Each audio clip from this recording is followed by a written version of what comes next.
Hello everybody and welcome to my ranking up series. So the premise of the series is going to be to try and get into the top 10 of the PUBG NA server. The only issue is how time poor I'm going to be. I do have a real job. In fact, not even necessarily a particularly good gamer. A PUBG player, but got quite a lot of little sneaky tips and tricks. Rely a lot on good positioning and just being really disciplined with how to play. There's a UAZ over there and a buggy there. I think I might just hope for a garage working out for me. Does that? I wasn't actually paying attention where the plane went, so I guess I'll go to Zaki. That'll be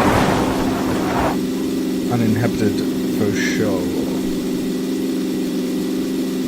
Yeah, so let me just mute the game for a bit. So the goal of the stream is to get into the top 10. I'm not a Grims-like player. I'm not a super amazing slay everyone, perfect aim type of guy. I am somebody who is basically just a schlub. But I'm not bad at the game. I can shoot a bit. I can win fights if I've got a bit of an advantage, particularly. And so that's the goal. The goal is to try and get as far in each game as possible. Try to only take fights where I have the advantage, and then try to win those fights and knock my way into the top 10. I've had some good rating seasons before. You might tell from my accent I'm Australian. I've been in the top 10 of the Oceania server before.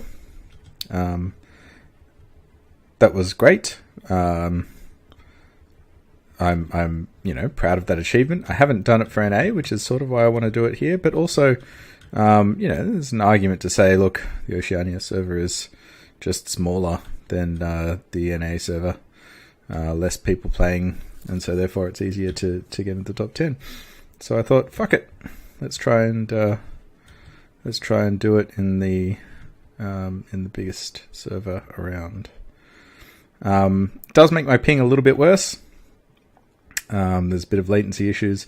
Mostly it's actually pretty fine. I actually don't notice it that much. Every now and then there's some concerns, and every now and then you'll hear me whinge because I lose a fight I feel like I should have won. Particularly, it hurts in really close range fights, actually. Long range fights, it's not so big a deal. Occasionally you get sort of sniped, when you've already retreated back behind a tree because your character lagged a bit or whatever. So you get...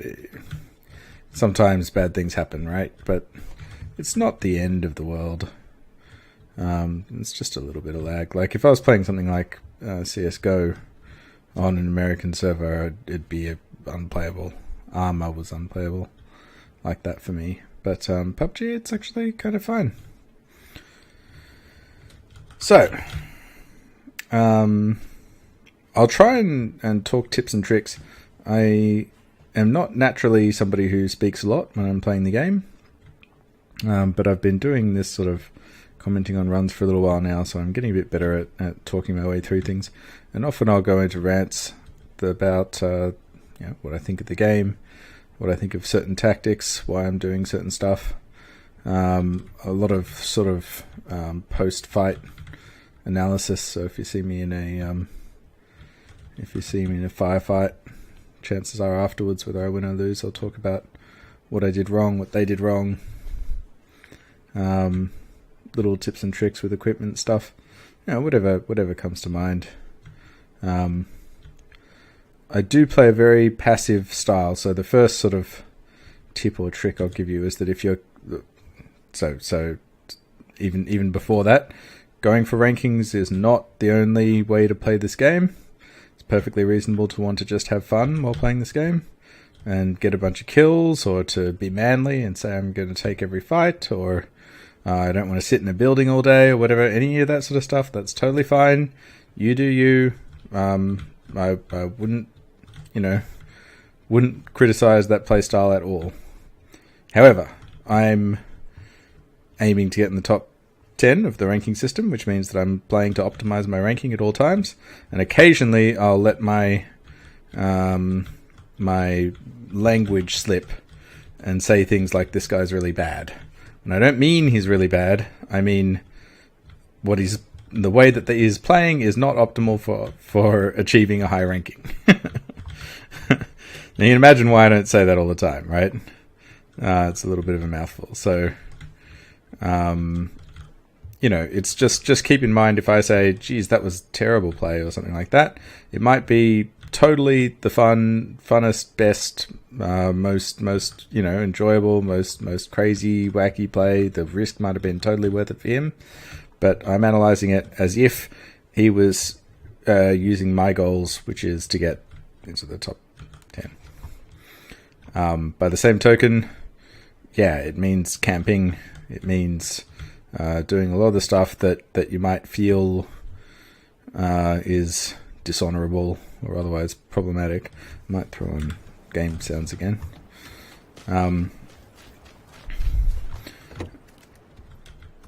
If you're interested in having your perspective changed, or at least addressed on some of that sort of stuff, I recommend that you check out a book or an ebook called, I'm not sure what it's called, but it's by Serlin on scrubs in gaming.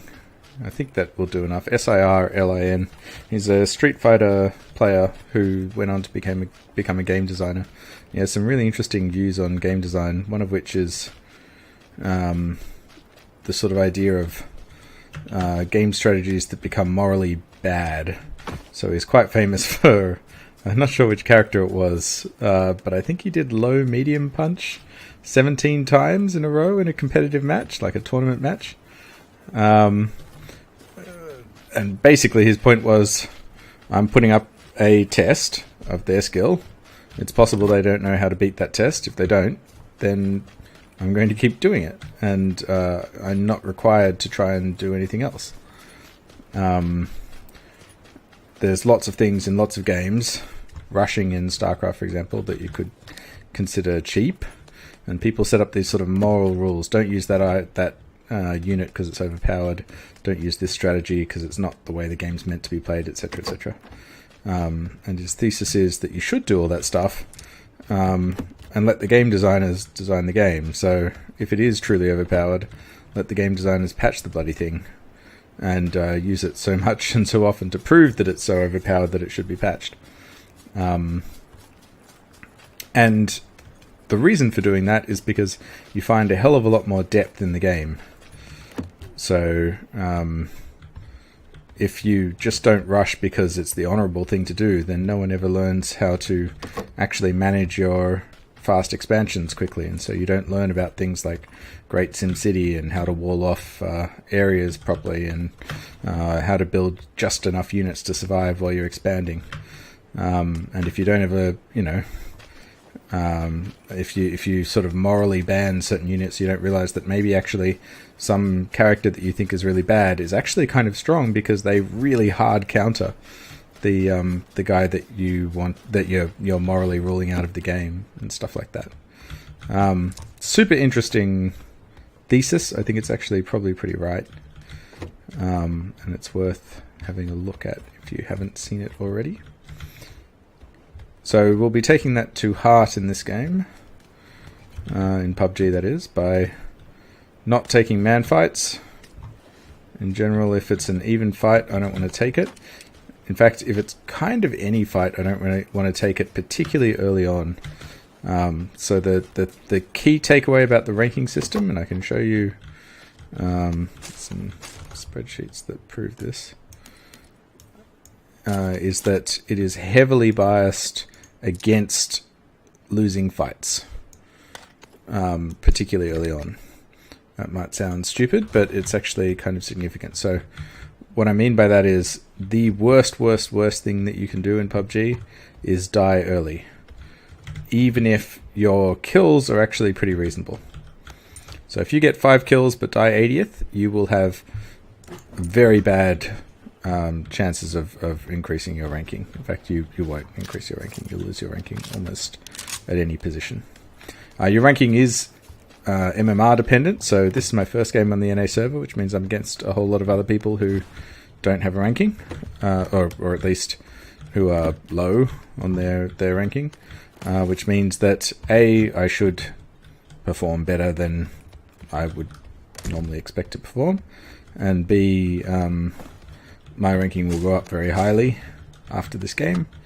But in short order, sort of 20-30 games, it sort of evens out, and it becomes harder and harder to increase your ranking above where it currently is.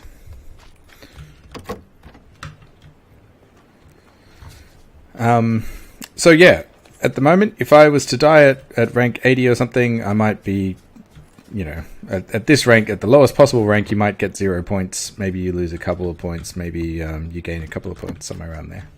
And that's sort of regardless of kills. Kills do matter. They give you extra ranking points, but not very many. Maybe sort of 2 ranking points, something in that area per kill.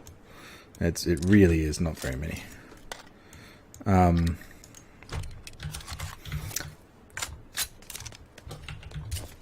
On the other hand, if I was to get a high, like if I was to get in the top 10, I'd probably score about, 60 ranking points at the moment. Something very, very high. If I get a win with a couple of kills, I'm looking at about 120 ranking points at this stage of the server. So wins, and that could be a win without a single kill. If I just managed to outlive the other guy without getting a single kill somehow, I would get well over 100 points. If I got 10 kills and died at 50th, I would not get close to 100 points. So the incentive, if you're trying to maximize your ranking, the incentive is absolutely to make sure you do not die early. Key, absolute number one thing: do not die early. And the best way to do that is to not jump into areas where there is any danger. So that means out of the way areas that you're confident nobody else is at, or get into a car and drive somewhere. Or occasionally it can mean high loot area where you're confident that you can mostly ignore people. / have a big advantage if you fight. I'm highlighting big advantage because even like 60-40 is not big enough. If you drop in an area every game where you have a 50-50 battle, have a one-on-one battle which you're 60-40 to win, and that means 40% of the time you're dying without a kill in the first 20 deaths of the server, which is monstrous. You won't get anywhere near the top 10 with that sort of stats. Awful. So if you want to rise in the ranks, you must be much, much, much more protective of your life. Even if all you did was drive somewhere like Zaki here and sit here healing, never, ever, ever going anywhere, never taking a fight, just literally trying to out-heal people until eventually you die, and get like sort of 20th place or 16th place, you'll get far more ranking points than if you do anything else. Oh, that was a bit close. So I am doing what I call blue warrioring. This is a big part of how I play. Sit in the blue, heal up through it, use the fact that I'm getting all this loot from having the whole city to myself. Just totally use that advantage to heal. And this is essentially perfectly safe. It's not quite perfectly safe because occasionally you misjudge trying to get back into the blue. Compensator there, but I'm not using it as my main spray and pray gun, so I'll keep the hider on it. I'll also do this.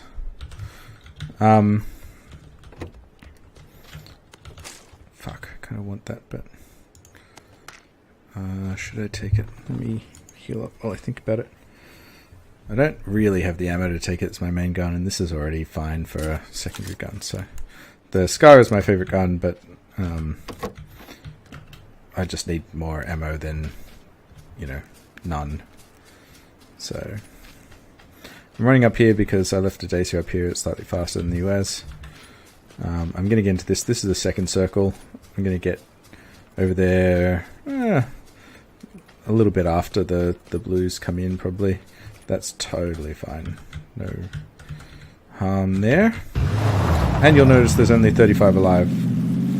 So that's probably a bit low for this. Like, you'd expect at higher ranks more people would be alive because they're playing a bit more cautiously. But okay, it's not outlandish either. This building's actually kind of nice. Wouldn't mind a little bit more loot. But maybe I should just get into the hills. So yeah, hanging around in the blue for a long time is a classic strategy of mine. It's not dangerous because even though I'm constantly losing health, I can control when I'm healing. I can control when I'm leaving to get into the white again. I can't control if somebody spots me and shoots me. So the lack of other players means that it's just way, way, way safer than otherwise. Downsides, a lot less opportunities to get kills, and occasionally you can muff it. So you can just not find the healing that you need to get through. You can also just have trouble getting back into the white. So often you'll find people lining up on the edges of the circle, and you're coming in with this sort of situation where you're low on health and you're constantly lower. So you have to sort of heal up outside of the blue, and then there's no good or easy way to sort of be safe again. Speaking of which, I need to find a fuckboy shack, but I think I just have. So that's good.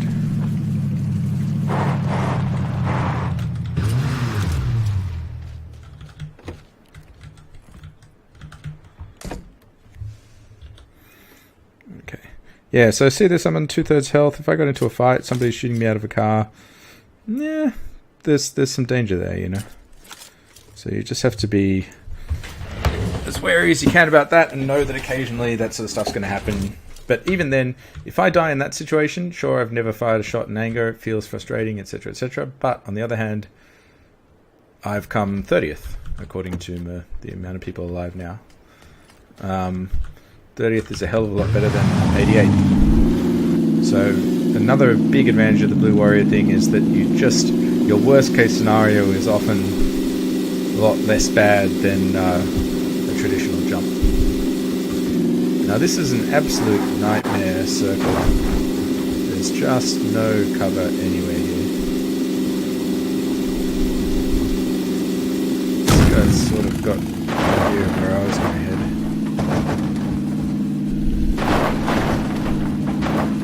I mean, it's just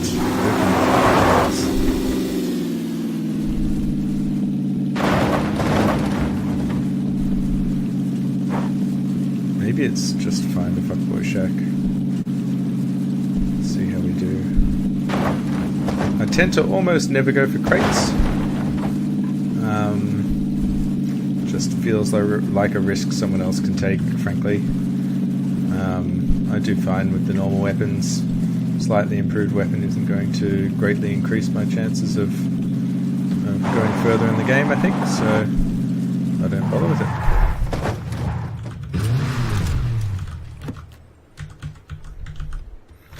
I don't love hiding in fuckboy shacks, particularly when I'm on NA server because I have the high ping, and it just gets a little bit harder to win close combat fights. So if somebody just pulls up on me and charges at me, I'm sort of limited in what I can do. This is probably that there is probably the building to get in on. But I just heard some silent shots.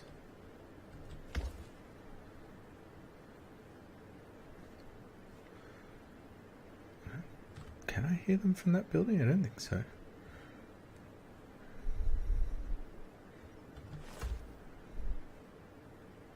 The fuck would I have heard them from?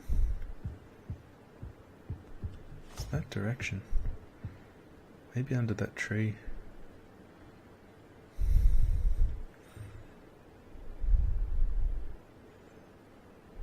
Yeah. Oh, there's a dude there, of course. Could that have been him? Oh, surely. Gotta have a go at that if he's on the ground.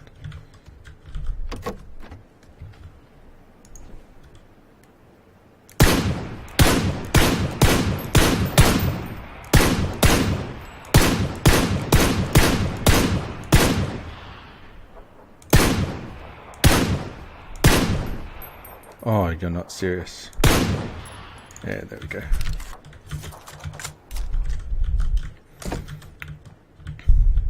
It wasn't brilliant shooting, but it wasn't awful shooting either. Even with the lag. It does mean if there was a guy with a silencer close, then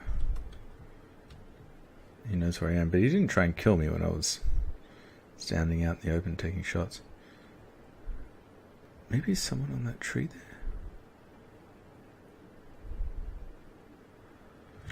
Don't know.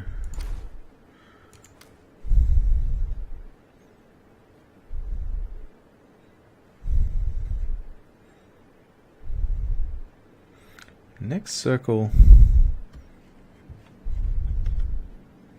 is out beyond the pylon over there.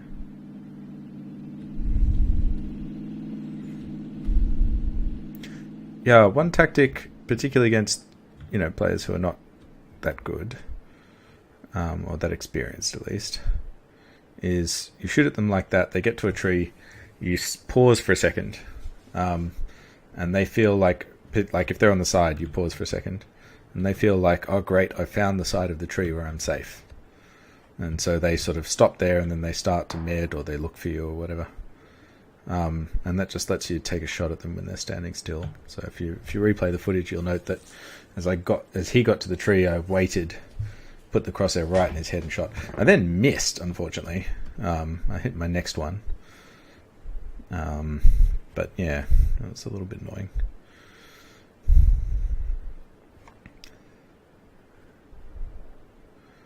Alright, I'm going to get going here. I sort of want to keep the Dacia. But it's... Normally I would just run if it was this close. Because the Dacia is such a giveaway. But... I think I'm going to have to take it. Just because there's no cover here. Like, I might need to carve a fucking cover.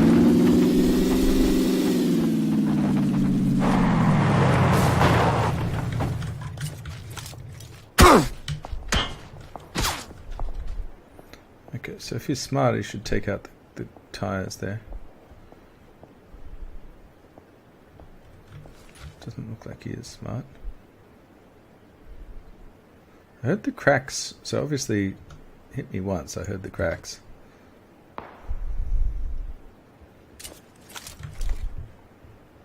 Then then the cracks kept happening, but they didn't come to me, so maybe somebody let their position be known.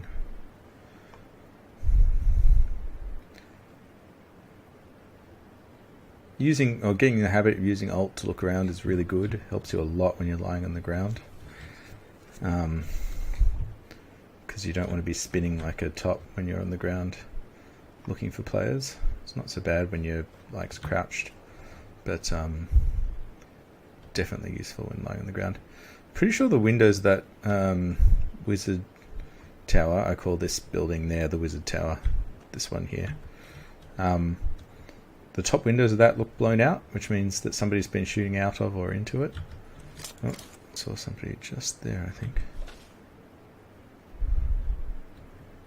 Oh no, maybe I saw that guy. Pretty sure I saw somebody just there.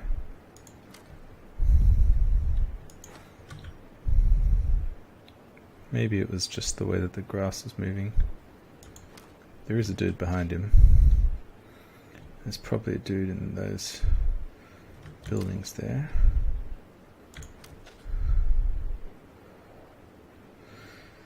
I don't really want to shoot at the guy who's ages away because chance of killing him is so low. Like there's this guy just there, right?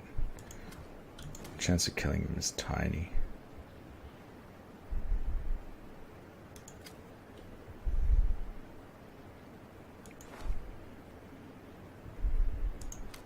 Maybe I was wrong about that guy I thought I saw. Yeah.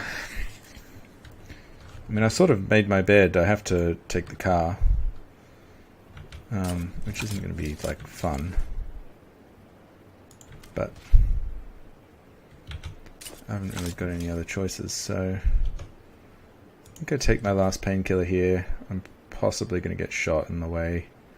Might end up in the drink. Won't be able to heal in the drink. Need to have my painkiller going, so let's just do this. Well timed in the end.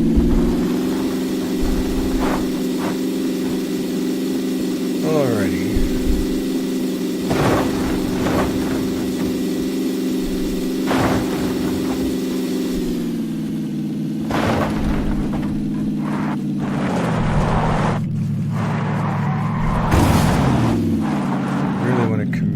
Side of the other until I see the circle, but that's a mistake. I mean, I haven't really got anywhere to commit to other than the water. My chance of winning is pretty low. It's going to be on the other side, so...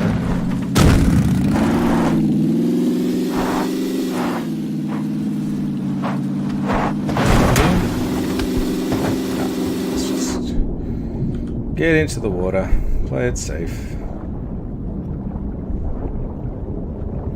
And you could argue this isn't that safe, but it's pretty safe. So when you're in the water, at least for the moment, you're completely invulnerable. But you can't heal or shoot, and in squads you can't... This should be a kill if he doesn't know where I am, but I think he might.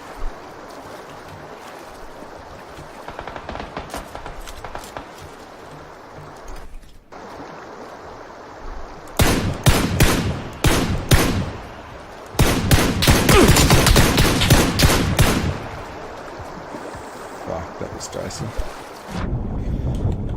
Alrighty.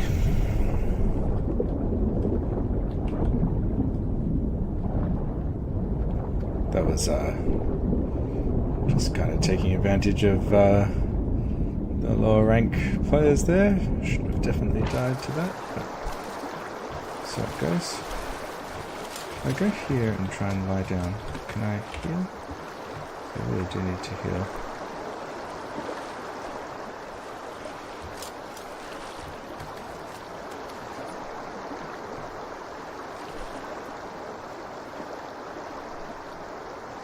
Try and just get some scouting going while I've got the river under a bit of control.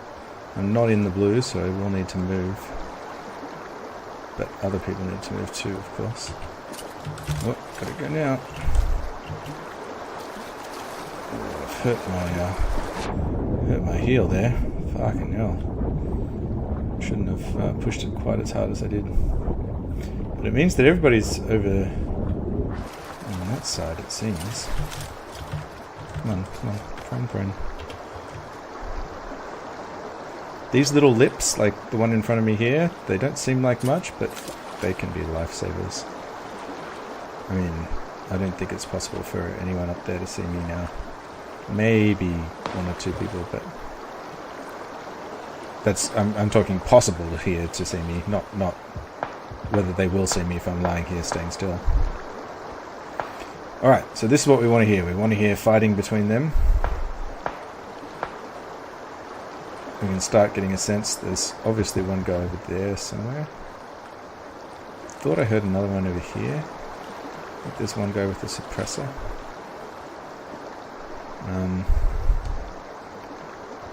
Obviously the med situation isn't brilliant.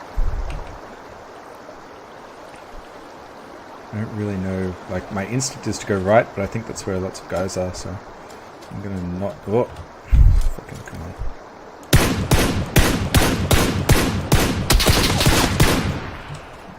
Needed that. That was it me, was it? Oh, there's a guy right there.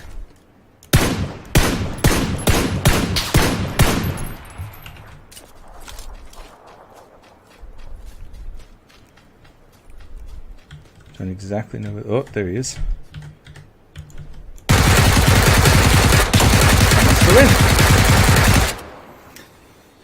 Yeah, so I didn't exactly know where the last guy was, but I thought that tree had me pretty well covered from him. Killing the guy from the wizard tower was really important, because that I knew that there was at least one and probably two other guys on the right side. So if I kill that guy on the left side, then I've got the whole left side to myself. Although, of course, you know, I have an open rush where people know where I am because I was just shooting. So against, you know, maybe better players or players in slightly better positions, I get shot and killed there. But, you know, not much you can do about it. Saw the guy, took him out, took his position, great. Killing the second to last guy was a bit of a risk. Basically, I'm committing my attention to somebody who's a little bit hard to kill. So, you know, the last guy knows where I am, I don't know where he is. And there's no guarantee that I kill that guy. If that guy went prone, I might have not been able to kill him. I don't know, I'd have to look back at the tape, but it was could have ducked behind a tree, could have gone prone, could have been hard. And if he doesn't die, then that's awful. That's worst case scenario. That means everybody knows where I am. One guy's hyper aware of me because I've been shooting at him. So needed to kill the. If I'm going to shoot the second to last guy, you need to kill him. That's the short rub of it. Sometimes you can shoot at people and it's sort of a free roll. Doesn't matter whether you kill them or not. You just take shots because you're safe and they're not. In that situation, you sort of have to kill them. If you don't, then you kind of put yourself in a bad spot. So, but got a bit lucky. All worked out. Got the shots that I needed. Got the win, which is great. Again, it's an MMR thing. It's the first game of the server. That's when you're up against guys who are also playing the first game of the server, or guys who are low ranked. So, you know, as much as I'm always happy to win, and that's the goal of every game, it's not like an amazing win to get one in the first game. But as I said, you can't do better than a win. 5 kill win is very healthy. Super happy to have that done. So I'll put, I was going to say, fuck, I thought that the stats wouldn't be updated yet, but turns out they are. So currently ranked 200,000th in NA after a win. Bit tough with 100% win rank. After each game I'll open up my stats, but usually they'll only show you the stats of the previous of everything up to the game that you just witnessed, because the stats don't usually update so quickly. But if you get a win, then they update straight away, so or close to straight away. So that's the stats for precisely that game, if you're interested. So the key things to watch are the top 10 ratio, and average time survived. You'll notice that, like, my average time survived, so this is a win at 31 minutes. My average time, I think when I was top 50 NA last time, was over 20, might have even been over 24 minutes. So just averaging, staying alive a lot. And my top 10 ratio was 55%, I think. So, and that's of course going up to top 50, so it was very high MMR, still just pounding away, getting top 10s over half the time. That's how you climb up in rank. You really just got to be ultra consistent. And also I got top 50 with KDR. Like, my kills were slightly over 1 a round. I got 5 this round, but this will go down dramatically as I go up higher in the in MMR. So that's what's up. I'll keep talking my way through my thinking. I'll keep talking through little subtleties like, the fact that I was pretty sure that was going to end up in the drink, about when I took my painkillers, about, avoiding shooting at people when they just arrive at a tree so that they're not 100% sure exactly how to protect themselves from you and you get that one free shot, and which targets to engage and why. Yeah, hopefully we'll have a few more wins and have a good wild ride, so looking forward to it. Alright, that'll be it for now, and I'll talk to you guys next time. All the best. GG.